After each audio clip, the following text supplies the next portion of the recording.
आज का पैगाम शुरू करने से पहले मेरी ये दरख्वास्त कि जिन्होंने अभी तक मेरे इस YouTube चैनल को सब्सक्राइब नहीं किया है तो बराह मेहरबानी सब्सक्राइब कर लें और साथ में बेल आइकन भी दबा दें। शुक्रिया। अस्सलामु अलैकुम। सब्सक्राइब हनीफ सुलेमान बोल रहा, साथ में बेल आइकन भी दबा दें। कुछ दिनों की गैरहाज़िरी के बाद आज फिर एक पैगाम के साथ हाज़िर हूँ, जिसमें कराची के चंद ईमानदार लोग और इदारे से मुताल्लिक़ कुछ बातें आपके गोशगुजार करनी हैं। लेकिन पैगाम शुरू करने से पहले या उनके नाम को बताने से पहले मैं सही बुखारी में एक हदीस रकम हुई है कि अल्लाह के रसूल से रिवायत है कि 4 सहाबा किसी काम से दूसरे शहर जा रहे थे कि रास्ते में आंधी और तूफ़ान के साथ बारिश हो गई। अच्छा, चारों ने बारिश से बचने के लिए एक गार में पनाह ले ली। थोड़ी देर के बाद आंधी और तूफ़ान के बाइस ऊपर से उस गार के ऊपर एक बड़ा सा पत्थर गिरा और उसका दरवाज़ा, उसके निकलने का रास्ता बंद हो गया। अच्छा, बाहर निकलने की कोई सूरत ना रही तो एक सहाबी बोले कि मैंने अल्लाह के रसूल सल्लल्लाहु ताला अलैहि वसल्लम को ये कहते हुए सुना है कि अगर इंसान ने कोई नेकी की है और इसके सदक़े में अल्लाह से दुआ मांगे तो ये दुआ कबूल हो जाती है। अच्छा, एक सहाबी ने दुआ की कि ए अल्लाह, मैंने कभी फ़र्ज़ नमाज कज़ा नहीं की और न कभी कोई रोज़ा छोड़ा, हमेशा तहज्जुद भी पढ़ी और इस नेकी के सदक़े में मेरी दुआ कबूल फरमा। मगर दुआ कबूल नहीं हुई और पत्थर अपनी जगह मौजूद रहा। अच्छा, दूसरे साहबी ने कहा कि मैंने अपने माँ बाप की बहुत खिदमत की और अपने बच्चों से पहले उनको खाना खिलाया, ये हत्तुल मक़दूर हुस्न सुलूक किया और इस खिदमत के तोफ़ैल हमसे इस मुसीबत को ख़त्म कर दे। उसकी दुआ से भी पत्थर ना हटा। अच्छा, तीसरे ने कहा कि एक दफ़ा जंग जीतने के बाद माल गनीमत में कुछ लौंडियाँ भी आई थीं। इनमें से जो बहुत खूबसूरत थी मैं उसे अपने घर ले गया। अच्छा, रात को जब उसके पास जाने लगा तो ये ख्याल आया कि बग़ैर निकाह के ये गुनाह है और मैं पीछे हट गया। मेरी इस नेकी के तोफ़ैल ऐ अल्लाह हमसे ये मुसीबत दूर कर दे। वो पत्थर फिर भी ना हटा। अच्छा, चौथे ने अपनी कहानी सुनाना शुरू की कि एक दफ़ा मुझे अपने घर के काम के सिलसिले में एक मज़दूर की ज़रूरत थी। मैंने एक मज़दूर को बुलाया और इससे उजरत मुकर्रर की और काम करवाया। शाम को जब इसकी उजरत देने लगा तो उसने कहा, आपने काम मुकर्ररा उजरत से ज़्यादा करवाया है तो मुझे उजरत थोड़ी ज़्यादा दें। मैंने कहा कि मैंने जो उजरत मुकर्रर की थी वही दे रहा हूँ। तो उसने पैसे लेने से इनकार किया और बग़ैर पैसे लिए हुए चला गया। अच्छा, मैं बड़ा परेशान हुआ और अल्लाह के रसूल सल्लल्लाहु ताला अलैहि वसल्लम की खिदमत में हाज़िर हुआ और सारा माजरा बयान किया। उन्होंने फरमाया कि जो इसकी उजरत है, इन पैसों से एक बकरा और एक बकरी का जोड़ा ले लो। और मैंने ऐसा ही किया। 3 साल के बाद वो आदमी आया और कहा कि मुझे वही उजरत दे दें जो हमारी तय हुई थी। तो मैंने एक बकरियों के रेवड़ की तरफ इशारा करते हुए कहा कि ये सब तुम्हारा है। वो आदमी खुशी खुशी वो रेवड़ लेकर चला गया, क्योंकि एक बकरी और बकरा 3 साल में पूरा रेवड़ बन चुका था। कभी मेरे जहन में आता कि मैं इसे वही एक बकरा और बकरी दूं, मगर एक तो ये ईमानदारी ना होती और दूसरे रसूल पाक सल्लल्लाहु ताला अलैहि वसल्लम के हुक्म की खिलाफ वर्जी भी होती। या अल्लाह, मेरी इस ईमानदारी के तोफ़ैल और सदक़े ये पत्थर गार के मुँह से हटा दे। ये दुआ अभी पूरी भी ना हुई थी कि पत्थर हट गया। इस वाक़े को सुनाने के 2 पहलू हैं। एक तो हमारे वो नौजवान या बुज़ुर्ग के जिन्होंने ये वाक़या ना सुना हो, इनको इतना दिल अफरोज़ और अच्छा वाक़या सुनाना था। अच्छा, दूसरा पहलू ये है कि हमारे दीन इस्लाम में ईमानदारी, लेन देन खरा और सच्चा होना मोमिन की पहचान है। माली मामलात में ईमानदार होना वैसे तो सारे जहां में ही मुश्किल होता है, मगर पाकिस्तान में तो बहुत ही मुश्किल है। और मैं कहता हूं कि पाकिस्तान में वो ईमानदार है कि जिसे बेईमानी का मौका नहीं मिलता। इस कदरे बेईमान और करप्ट माशरे में अगर कोई ईमानदार शख्स नज़र आए तो दिल से वाह वाह और दुआ दोनों निकलती हैं।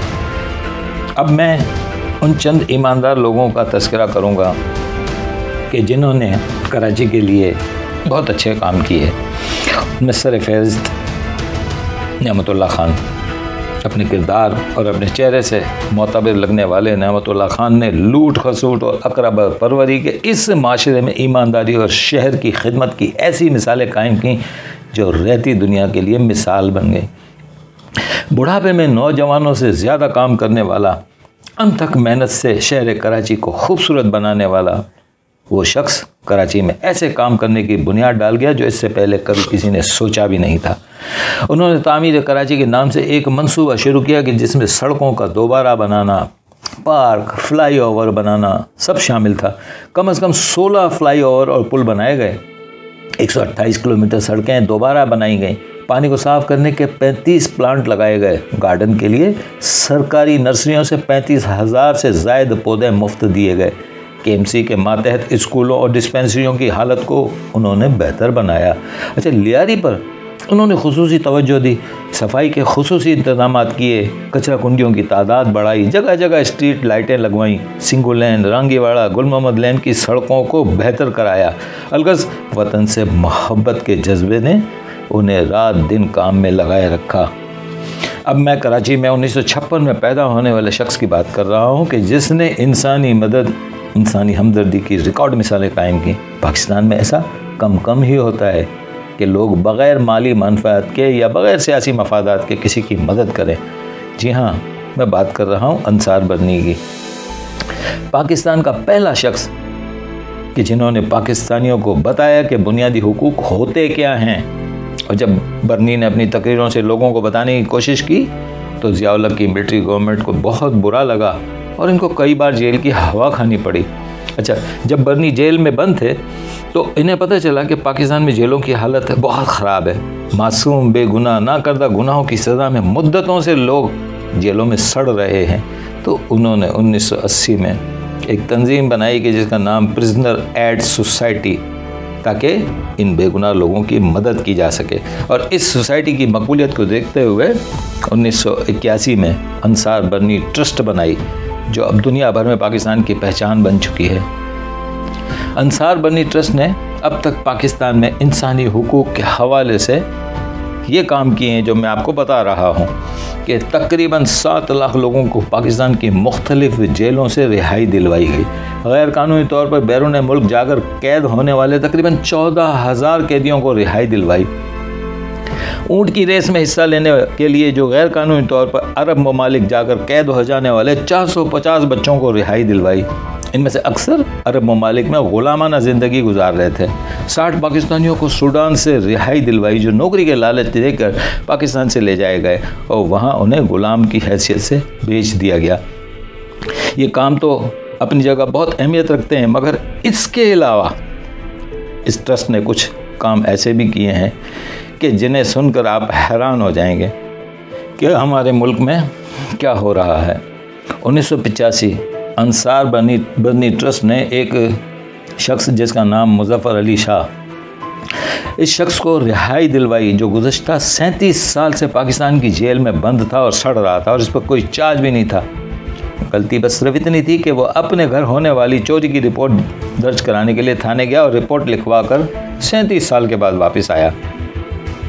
मेहरदीन जो तकरीबन 21 साल जेल में बंद रहा इस वजह से कि उसी के नाम के किसी और शख्स ने कत्ल किया था, मगर पकड़ा ये गया और किसी ने उसकी बात 21 साल तक नहीं सुनी।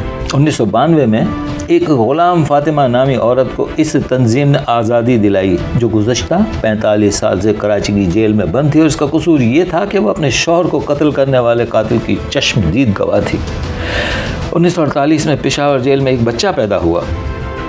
कुछ अरसे के बाद उसकी माँ मर गई, मगर वो बच्चा कि जिसका नाम मोहम्मद अख्तर था 40 साल पाकिस्तान की जेल में बगैर किसी जुर्म के बंद रहा और आखिर अंसार बरनी ने ट्रस्ट की कोशिश से उसने 40 साल के बाद आज़ादी की सांस ली। पाकिस्तान के बुरे हालात और नफसा नफसी के दौर में इस तरह के काम कई काबिल सताइश हैं और इसमें इंसानों पर रहम और एहसान भी है और मुश्किल में मदद भी, अल्लाह और रसूल के अहकामात की ताबेदारी भी है और उसने सुलूक की मिसाल भी। एक शेर है, मस्जिद तो बड़ी दूर है, चलो ऐसा कर लें किसी रोते हुए बच्चे को हंसाया जाए। अल्लाह के अहकामात पर अमल करते हुए गरीबों और मजबूरों की मदद करने वाला एक बहुत बड़ा इदारा जो बग़ैर किसी नमूद व नुमाइश के मुख्तलिफ़ शोबों में गरीबों की मदद कर रहा है। 1999 में मौलाना बशीर फ़ारूकी ने अल्लाह की रज़ा के लिए ये इदारा कायम किया। वैसे तो सैलानी वेलफेयर ट्रस्ट कई शोबों में गरीबों और मजबूरों की मदद कर रहा है, मगर उसका सबसे बड़ा कारनामा यह है कि सैलानी वेलफेयर ट्रस्ट कराची के 200 से ज़ायद मकामात पर कोई तकरीबन 63,000 मजबूर इंसानों को सुबह शाम तरीके से खाना खिलाता है। साफ़ सुथरे बर्तनों में साफ़ सुथरे दस्तरखान पर बकरे का गोश्त और कभी मीठा भी दिया जाता है। काम तो ये हुकूमत का था, लेकिन हुकूमत के पास करने के और बहुत से काम हैं। सैलानी वेलफेयर ट्रस्ट खाना खिलाने के अलावा भी मुख्तलिफ़ किस्म के शोबों में काम करता है, जैसे मुस्तहिक़ लोगों को माहाना वज़ीफ़ा, माहाना राशन, स्टूडेंट के लिए तालीमी इमदाद, मुस्तहिक़ लोगों के लिए जो मकान का किराया है उसमें भी मदद उनकी शामिल होती है। गरीब बच्चियों की शादी के अखराजात में मदद होती है। एम्बुलेंस सर्विस है, मुफ्त डिस्पेंसरी है, आसान रोज़गार स्कीम है। तो मुश्किल के इस दौर में अभी भी चंद लोग और इदारे ऐसे हैं जो लोगों की खिदमत भी कर रहे हैं और सवाब भी कमा रहे हैं, वरना तो लोग आपस में एक दूसरे को चीर फाड़ दें।